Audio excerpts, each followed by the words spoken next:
আপনারা জানেন যে ইতিমধ্যে আমাদের ক্যাবিনেটে সিদ্ধান্তটি হয়েছে যে এই যে গণভবন নামে এই যে বাসভবনটি, প্রধানমন্ত্রীর বাসভবনটি ছিল, সেটিকে জুলাই গণঅভ্যুত্থানের স্মৃতি জাদুঘরে রূপান্তর করা হবে। এবং যেহেতু ৩৬শে জুলাই অথবা ৫ই আগস্ট জনগণ এইটি জয় করেছে এবং অনেক রক্তের এবং আত্মত্যাগের ভিতর দিয়ে আমরা কিন্তু এই ৫ই আগস্টের মুহূর্তটি পেয়েছি। ফলে সেটি জনগণের জন্য উন্মুক্ত করে দেওয়া এবং জনগণের বিজয়কে ধারণ করে রাখার উদ্দেশ্যেই এই গণভবনকে জাদুঘরে পরিণত করা হবে। এবং এটি শুধু বাংলাদেশেই নয়, আমরা পৃথিবীর বুকে একটি নিদর্শন হিসেবে রাখতে চাই যে কোনো স্বৈরাচারী, ফ্যাসিস্ট, খুনি রাষ্ট্রনায়কদের আসলে কি পরিণত হয় এবং জনগণই যে আসল মালিকানার এবং ক্ষমতার মালিক, সেই বিষয়টিকে একটি নিদর্শন হিসেবে পুরো পৃথিবীর বুকে রাখার জন্যই আমরা এই গণভবনটিকে জুলাই গণঅভ্যুত্থানের স্মৃতি জাদুঘরে পরিণত করার সিদ্ধান্ত নিয়েছি সরকারের পক্ষ থেকে। এবং সেই উদ্দেশ্যে আজকে আমাদের প্রাথমিক ভিজিট ছিল, যেখানে আমরা এখানে যারা দায়িত্বরত আছেন গণপূর্ত এবং স্থাপত্য বিভাগের দায়িত্বশীল, তাদের সাথে কথা বলেছি, তাদের থেকে আমরা প্রাথমিক পরামর্শ নিয়েছি এবং আমাদের আকাঙ্ক্ষাগুলো বলেছি যে আমরা কিভাবে দেখতে চাই। এবং একটি ফর্মাল কমিটি করার জন্য নির্দেশ দেওয়া হয়েছে। হয়তো আগামীকালের মধ্যেই কমিটিটি হয়ে যাবে এবং কমিটি হলে এটি হয়তো নেক্সট সপ্তাহ থেকে আমরা কাজ শুরু করব। এবং বলা হয়েছে যাতে দ্রুত সময়ের মধ্যে আমরা এটি উদ্বোধন করতে পারি, সেই জন্য খুব দ্রুত গতিতে কাজ সম্পাদন করার জন্য। কমিটিতে কারা থাকবে?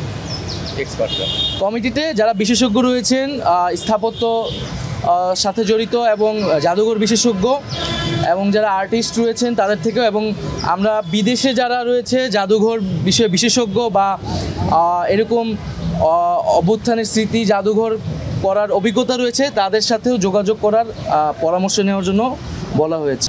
এখানে প্রথমত যে এই যে ৩৬ দিনের যে অভ্যুত্থানটি, সেই অভ্যুত্থানের পুরো সামগ্রিক স্মৃতিটা থাকবে, দিনলিপিতে থাকবে। আমাদের যে শহীদ যারা হয়েছেন এই আন্দোলনে, তাদের স্মৃতি থাকবে, তাদের তালিকা থাকবে।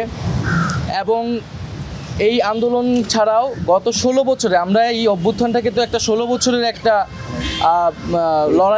লড়াইয়ের একটা মুহূর্ত আমরা ৫ই আগস্টে পেয়েছিলাম। তো এই পুরো ১৬ বছরের যে আমাদের যেই নিপীড়ন হয়েছে, যারা গুম হয়েছে তাদের তালিকা থাকবে, এবং যাদের বিচার বহির্ভূত হত্যা হয়েছে, এই সকল বিষয়গুলোর একটা রিপ্রেজেন্টেশন থাকবে। এবং যেখানে আমরা সিদ্ধান্ত নিচ্ছি এই যে স্থাপত্যটা এখন ভগ্নাবশেষ অবস্থায় আছে, সেটিকে সর্বোচ্চ সেই অবস্থায় রেখেই আমরা এই জাদুঘরটি করা হবে। এবং এখানে কিছু ডিজিটাল রিপ্রেজেন্টেশনও থাকবে। আমরা এই ভগ্নাবশেষগুলো রেখেই আমরা কিছু ডিজিটাল কার্যক্রমের মাধ্যমে জাদুঘরটি থাকবে এবং পুরো ১৬ বছরের আমরা একটা চিত্র সেখানে তুলে ধরার চেষ্টা করি। পরবর্তী প্রধানমন্ত্রীর বাসভবন বিষয়ে সেটা পরবর্তীতে আলোচনা হবে। এখন আমাদের যে প্রধান উপদেষ্টা ডক্টর মোহাম্মদ ইউনূস, তিনি যেখানে আছেন যমুনাতে, তিনি সেখানেই থাকবেন। আর যেটা বললেন যে এখন যে অবস্থা, এখন আমরা ভিতরে দেখতে পেয়েছি যে এখানে প্রচুর দেওয়াল লিখন আছে, গ্রাফিতি আছে। যারা সেদিন এসেছিলেন, স্টুডেন্টরা এসেছিলেন, তারা তাদের ক্ষোভ প্রকাশ করেছেন। এবং এখানে অনেকে যে কিছু ফার্নিচার, আসবাবপত্র যেগুলো লুটপাট হয়েছিল, সেগুলো কিন্তু মানুষ আবার রেখে গেছে, সেগুলোও সংরক্ষণ করা হয়েছে। এবং ভাঙচুর রয়েছে, মানুষের ক্ষোভের বহিঃপ্রকাশ পুরা বিল্ডিংটার চারিদিকে ছড়িয়ে রয়েছে। আমরা চেষ্টা করব সেই ক্ষোভগুলোকে যথাসম্ভব ইনটেক্ট রেখেই জাদুঘরের কার্যক্রমটা করার।